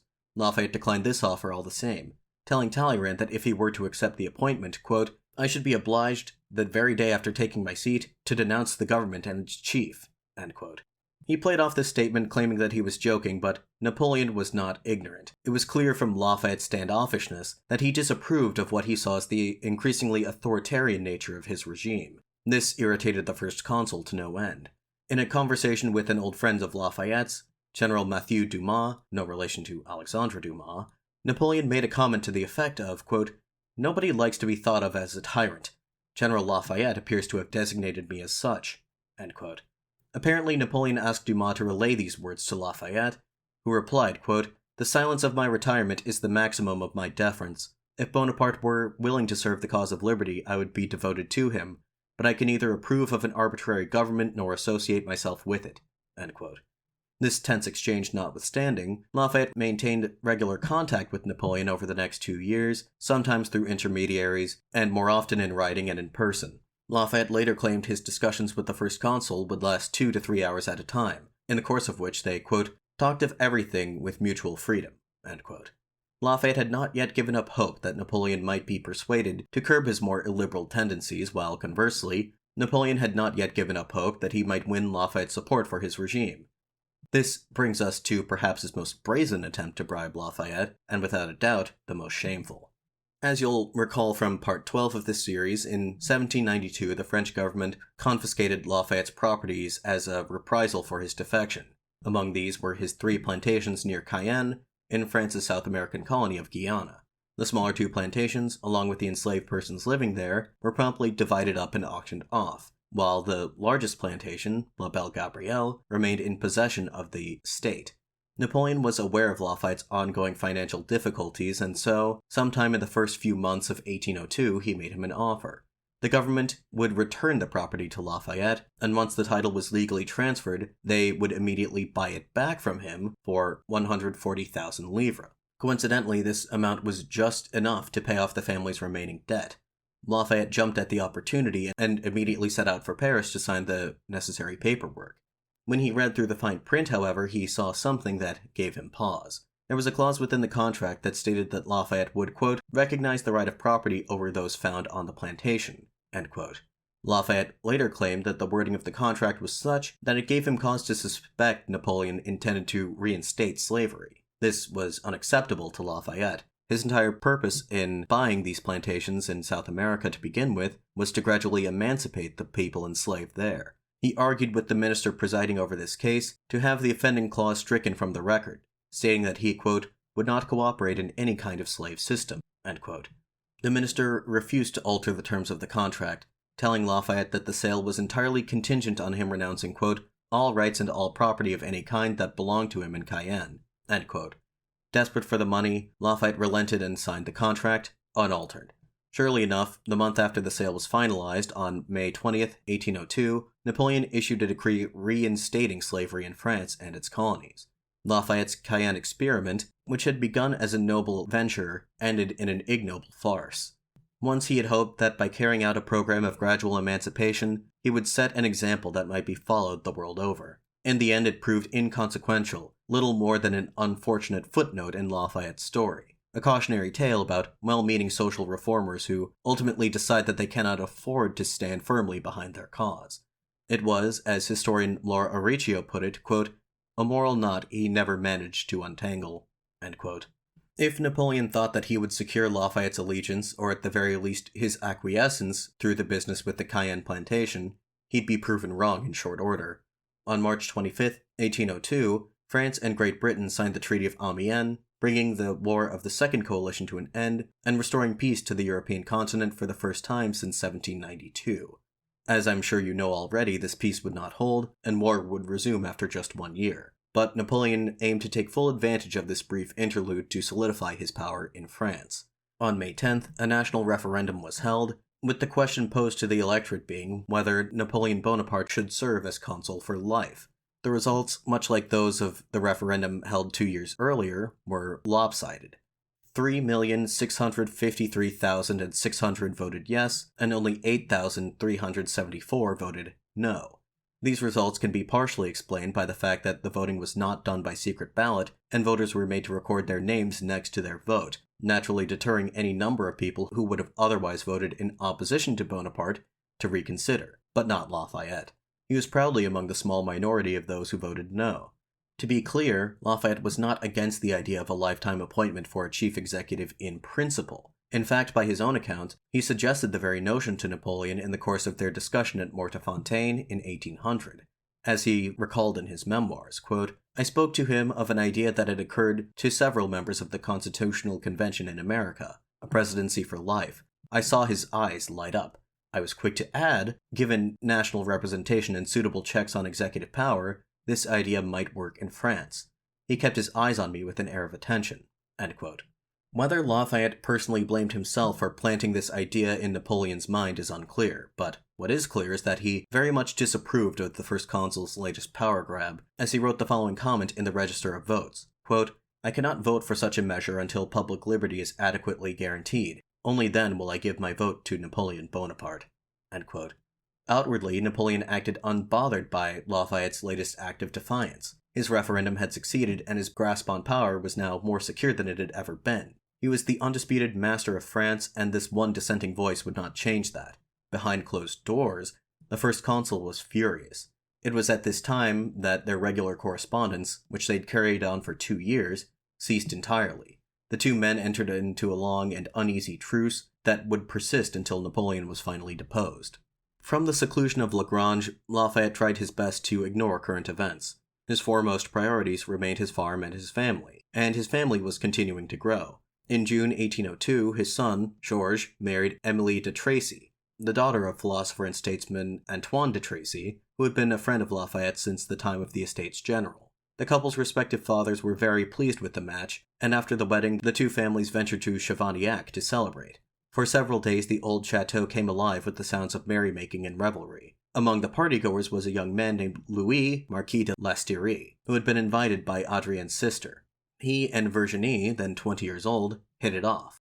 It must have been love at first sight, because they would be married less than a year later, on April 20th, 1803. Actually, they intended to wed even earlier, in February, but were forced to delay their wedding after Lafayette slipped on a patch of ice and broke his femur. He was confined to a bed until his bone healed, and faced the possibility that he may never walk again. The physicians who were treating him proposed using a new experimental device to set the bone into place. Lafayette agreed to be placed into this contraption. When the brace was removed after 40 excruciating days, the physicians discovered that it had gripped his leg so tightly that he had developed gangrene. Fortunately, the gangrene dissipated after a few days, and Lafayette discovered that while he could walk again, he had lost the ability to move the upper half of his left leg. For the rest of his life, he would have to move with the assistance of a cane and had a noticeable limp, which, as Mike Duncan points out, quote, rather suited his reputation as an old veteran of war and revolution. That the real cause of his disability was a patch of ice on a slippery Parisian street, rather than an old wound from a lifetime of battles, was neither here nor there. End quote.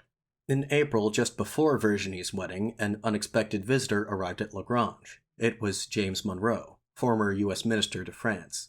As you'll recall from Part 13, Monroe and his wife Elizabeth were instrumental in securing Madame Lafayette's release from prison after the Thermidorian reaction.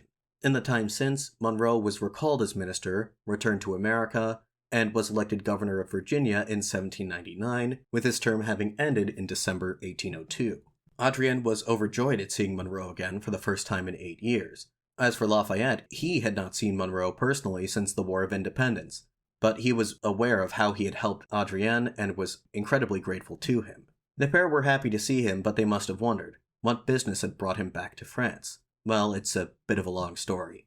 In late 1801, with peace between France and the last of its European enemies, Great Britain, imminent, Napoleon reoriented his imperial ambitions towards the New World.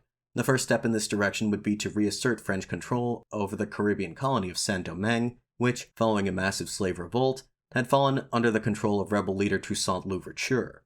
As it turned out, reasserting control over the island was easier said than done, as the expeditionary force that Napoleon dispatched there in December 1801 was all but annihilated in a matter of months. More than 2/3 of the 31,000 French soldiers sent to Saint-Domingue never returned. Among the casualties was the Vicomte de Noailles, Lafayette's brother-in-law and one of his oldest friends. He had been killed in action during a naval engagement off the coast of Cuba in January 1804. The whole endeavor was so disastrous that by early 1803, Napoleon decided that Saint-Domingue was a lost cause, and with the resumption of war in Europe appearing more likely by the day, he further decided to abandon any plans to expand French influence in the Americas. Again, I cover all of this information in exhaustive detail during my series on the Haitian Revolution, which I encourage you to listen to if you haven't already. The upshot of this is that, with the failure of the Saint-Domingue expedition, Napoleon reasoned that he no longer had any use for the Louisiana Territory, a vast swath of land in the center of the North American continent, some 820,000 square miles, which had been retroceded to France by Spain 3 years earlier. Monroe was sent to France by then-President Thomas Jefferson to negotiate the sale of this territory to the U.S. Now, all that was well and good, but Monroe had a reason to take time out of his schedule to call on Lafayette specifically, to inform him that he had been granted 11,520 acres of land in Ohio as a reward for his service during the Revolutionary War. To clarify, the U.S. government had offered land grants to veterans of the Revolutionary War since 1788, with the size of the land varying based on the veteran's rank and length of service. Lafayette qualified for this program, but in keeping with his pledge to not seek compensation for his service, never submitted an application. When Congress renewed the Bounty Land Act in 1803, President Jefferson, aware of Lafayette's financial troubles, saw to it that he was granted the aforementioned 11,520 acres of land. In a letter dated May 17th, Lafayette congratulated him on the success of the Louisiana Purchase and expressed his, quote, respectful and heartfelt gratitude with which I have heard from Mr. Monroe what the Congress of the United States has been pleased to do on my behalf, nor am I insensible of my obligations to the President, end quote. Jefferson's reply reached Lafayette later that year. In this message, the President asked Lafayette if he was interested in becoming the governor of the newly acquired Louisiana Territory. Quote, I sincerely wish you were here on the spot that we may avail ourselves of your service as governor of Louisiana, the seat of which government, New Orleans, is now among the most interesting places in our country, and constitutes the most important charge we can confer, end quote. The next passage of the letter suggests that Jefferson did not believe Lafayette would be able to take up such an office in the immediate term on account of his recent injury. Quote, I believe you too would have found it a pleasant residence, but circumstances of the country require that official to be on the spot and to enter instantly into the service, end quote. Based on this, some historians contend that Jefferson was not, in fact, making an offer to Lafayette, and was merely expressing a wish. However, I am inclined to disagree. I think Jefferson did genuinely intend to make an offer to Lafayette to become the governor of Louisiana, as he wrote a second, lengthier letter to him less than 6 months later, restating the offer, and explaining why he thought that Lafayette was suitable for the job. Quote, I would prefer your presence alone to an army of 10,000 men to assure the tranquility of the country. You would immediately attach all the old French inhabitants to yourself and to the United States, and would annul the efforts of foreign agitators who are arriving in droves, end quote. Hoping to entice Lafayette to resettle in the area and to take up the office of governor, Jefferson described how he was working to arrange the transfer of his land grant to a more valuable plot of comparable size in Louisiana. Quote, in the last morning of this most recent session of Congress, I discussed with a member of the Senate the matter of New Orleans and the uneasiness which Monsieur Lausat, the former French prefect, is exciting there. I told him there is a measure which would place that entire country in tranquility and safety, that if they permit your lands to be relocated to the vicinity of New Orleans, they would be so valuable as to induce you to come over with your family and to establish yourself there." End quote. If Jefferson's intention is not clear enough from this last passage, he went on to further discuss the specifics regarding the land grant. Quote, "Just today I wrote to Secretary Claiborne at New Orleans to get the best information in his power for locating them on vacant parts, the most fertile and nearest to New Orleans on which they can be found. My present expectation is that the whole may be laid on the sugarcane lands of the Atchafalaya branch of the Mississippi, the value of which cannot be easily calculated. They may be 5 times the value of the prior location. I know no reason why they should be valued any lower than the same amount of land on some island in the West Indies, and it is my hope that it may induce you to come over and to plant yourself and your family where every circumstance will grant them eminence and prosperity." End quote. This was really quite the proposition. Most men would be unable to resist the allure of so much power and prestige, not to mention wealth. Lafayette, however, had never been one to seek out such things. Other considerations took precedent, specifically the well-being of his family. His son Georges and his sons-in-law, Louis de Lastrie and Charles de la Tour Maubourg, had recently been recalled to military service, leaving just himself and Adrienne to look after the family in their absence. They were simply too well established at Lagrange for Lafayette to suddenly uproot their lives entirely and relocate across the Atlantic. In any case, the prospect of Madame Lafayette moving to America was still a non-starter on account of her ongoing health problems. Even if he did make the difficult decision to leave part of his family, including Adrienne, behind in France, he worried that renouncing his French citizenship, which he would necessarily have to do in order to serve in the U.S. government, would put his relatives in danger of reprisal. Still, Lafayette was conflicted, and chose to defer on this question for the moment. In the meantime, Napoleon took the audacious last step in his quest to assert undisputed mastery over France, finally dispensing with any pretense of democratic governance. On May 18, 1804, the Senate proclaimed First Consul Bonaparte Emperor of the French. To Lafayette and those remaining few who still clung on to the ideals of 1789, this was a devastating blow. The cause of liberty appeared to now be well and truly lost. In yet another letter to Lafayette, dated June 27, 1804, Jefferson tried to play on the bleak state of affairs in Europe to persuade Lafayette to abandon the old world for the new. Quote, "A colony of laboring French, with a certain proportion of fugitive Creoles from Saint-Domingue, accustomed to the growing of sugar and cotton, might in a short time render your estate there very productive. Beginning with some 50 tenants at first, their numbers would annually increase as experience teaches them the best methods of cultivation. Would it be no gratification to you, my friend, to have a family of this kind to whom you could be a father, and to become, in fact, the father of this new state? For the whole population, American and French alike, would immediately look up to you as their common link of unity. New Orleans is a place of great wealth and luxury, their manners and language entirely French, the people most quiet and affectionate. Leave then, my dear friend, the soil of Europe which trembles under your feet, ready to open and devour yourself and your family, and come to a country where you can do so much good, a country which is still rising under the prospects of tranquility and prosperity, which has scarcely shone down on mankind before." End quote. Jefferson was offering Lafayette a way out, a way to easily remove himself from the hopeless situation in France, and to re-establish himself with his family in splendor. But that is precisely why Lafayette ultimately decided to reject the offer. Writing back to Jefferson in October 1804, he explained his reasoning. He begins by profusely thanking the president for looking out for his best interest, and acknowledging that, under different circumstances, he would have loved to accept his offer. Quote, "By going to Louisiana, settling ourselves on our land, and attending to your orders, there is for me, and there alone perhaps can be expected, the restoration of dignity, wealth, and safety. Nor am I any less animated than I was 30 years ago by the idea of walking along with American liberty and her progress across the continent, where to be employed in her service, in whatever capacity, would render the end of my life as happy as the beginning has been." End quote. However, he could not do this, both because of the complications this decision would entail for his family, and because he considered abandoning France tantamount to admitting that the great project of the French Revolution was dead, tantamount to admitting defeat. Quote, "Yet, my dear friend, You have also been witness to the expectation of French liberty, and by extension of European liberty. In America, the cause of mankind is won and assured. Nothing can stop its course.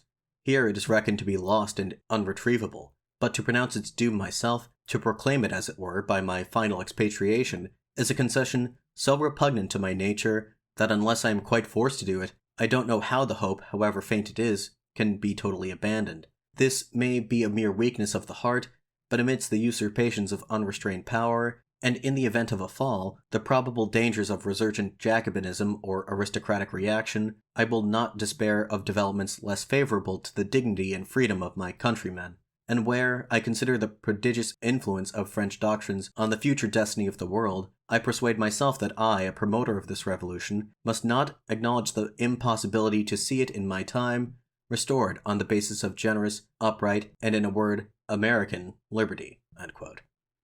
In short, he was determined to see things in France through to their conclusion. Lest one think that his opposition to Napoleon's regime would compel him to re-enter politics, Lafayette stated time and again that he fully intended to remain in retirement, and this was a decision he made freely.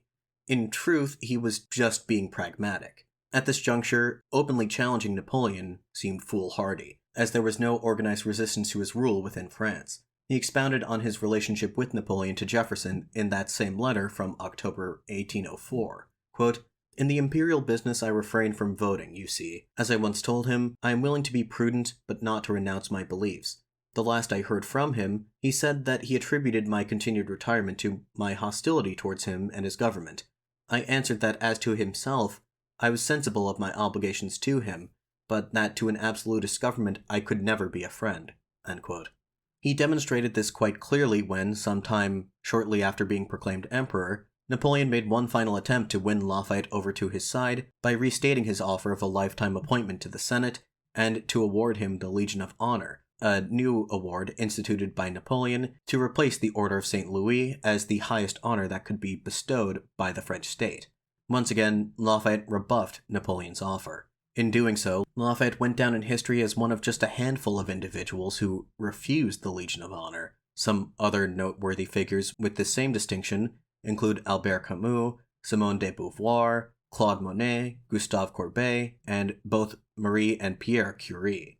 That digression aside, Lafayette noted that a few of his remaining supporters suggested to him that if he were to re-enter Napoleon's government, he might be in a position to mitigate at least some of the harm that he was causing. However, as he wrote to Jefferson, quote, "I know they are right, but I feel loath to involve myself in an administration so contrary to my professed doctrine. As I have not made any effort to conceal this, I hope I may still quietly remain in my rural independence." Unquote. The next 3 years or so were indeed quiet for Lafayette. While Emperor Napoleon I led his grand army across Europe, winning stunning victories against his rivals and expanding French hegemony across the continent, Lafayette remained comfortably ensconced at Lagrange in the loving presence of his family. For the most part, his life and those of his loved ones were not adversely affected by Napoleon's rule.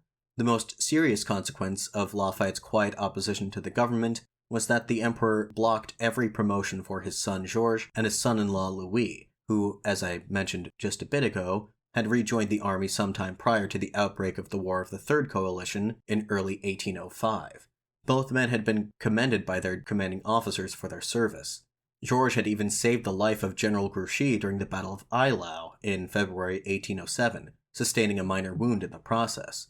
When he was passed over for promotion once again after this, Georges recognized that his military career was as good as over. He and Louis both resigned shortly thereafter.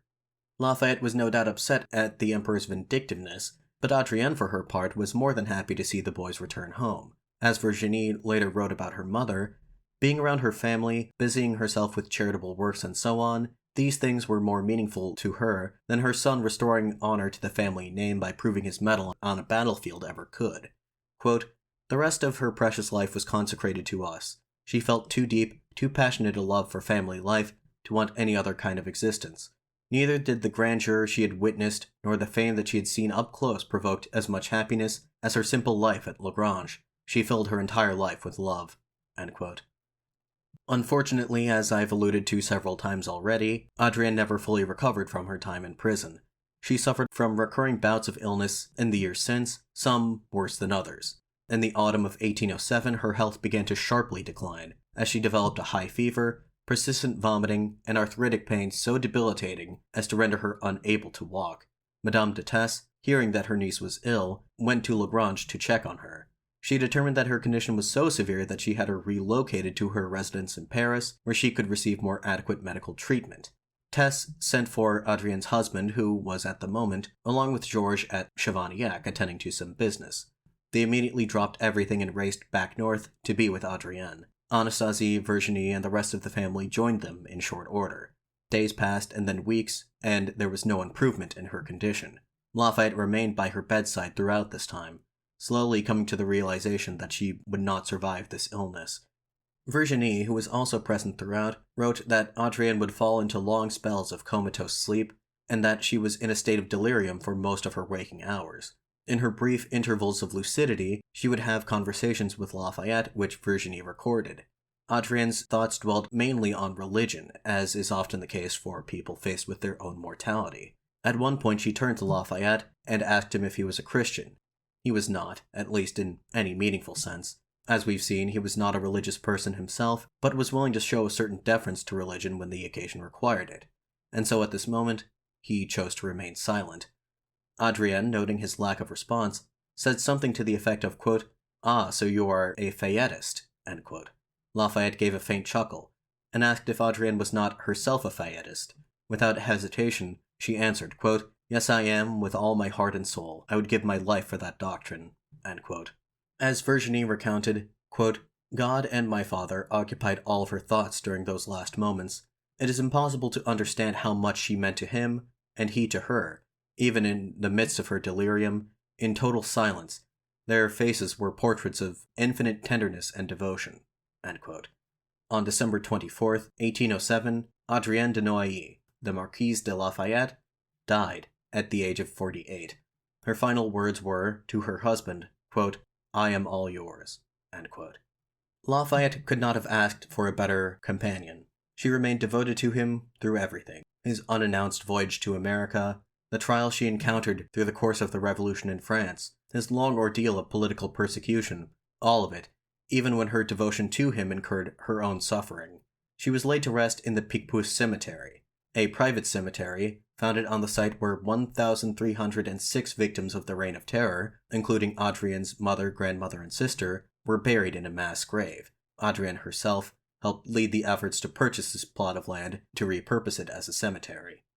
Lafayette would outlive his wife by almost 30 years, but her death left behind an unmistakable void. As a testament to this, one of the first things he did when he got back to Lagrange was to wall off Adrienne's old room, leaving everything exactly the way that it had been at the time of her death. It was only accessible by a small, hidden door for which only he possessed the key. Occasionally, on significant days like her birthday or their anniversary, or when the sorrow overtook him, he would steal away to this room and remain there for long stretches of time. What he did while he was in there was between only himself, Adrienne, and God. Lafayette tried to make sense of his grief in a lengthy letter that he wrote to César Latour-Maubourg. An 11-page excerpt of the 50-plus page letter was published in Lafayette's memoirs. I will read a portion of it now. Quote, "Until now you have always seen me able to overcome circumstances. Today, circumstances are stronger than I. I will never recover. For 34 years of marriage in which her love, her goodness, her elevation of mind, her delicacy and generosity embellished my life and made it into a more honorable thing, I came to be so used to all that she had meant to me that I could not draw a line of distinction between her existence and my own. She was 14 years old, and I 16, when her heart became inextricably linked with everything that mattered to me. I feel quite certain that I loved her, and I needed her, but it is only now, having lost her, I have to unravel what remains of myself from that sweet entanglement as to face what is left. A life which I once thought filled with so many distractions, I now realize how impossible it is that I shall ever again know happiness or well-being." End quote. When he first returned to France, years ago, Lafayette promised to his wife that they would live out the rest of their lives in retirement, but now his wife was gone, and he weighed the possibility of returning to public life. In 1814, when Napoleon's empire teetered on the brink of collapse, he would decide that he could not sit idle and watch as France descended into chaos. He would make it his mission to rekindle the sacred flame of liberty, or at the very least, to stave off a national catastrophe. But we will cover all of that when we return in 2 weeks. In the meantime, as always, if you have any questions, comments, or concerns, please feel free to send them my way via my email, perspectivesinhistorypod@gmail.com. Also, you can reach me on Twitter and Facebook. Links will be in the episode description. Also, I encourage you to check out the show's website. Link will be in the description as well. And if you support the show, please consider leaving a review for it on Apple Podcasts, Spotify, or whatever podcast listening platform you prefer, or consider purchasing some used books from me on eBay. A link will be in the description, as always. Anyway, that should about do it for now. Until 2 weeks from now, this has been the Perspectives in History podcast, and I'm your host, Willem Connor, signing off.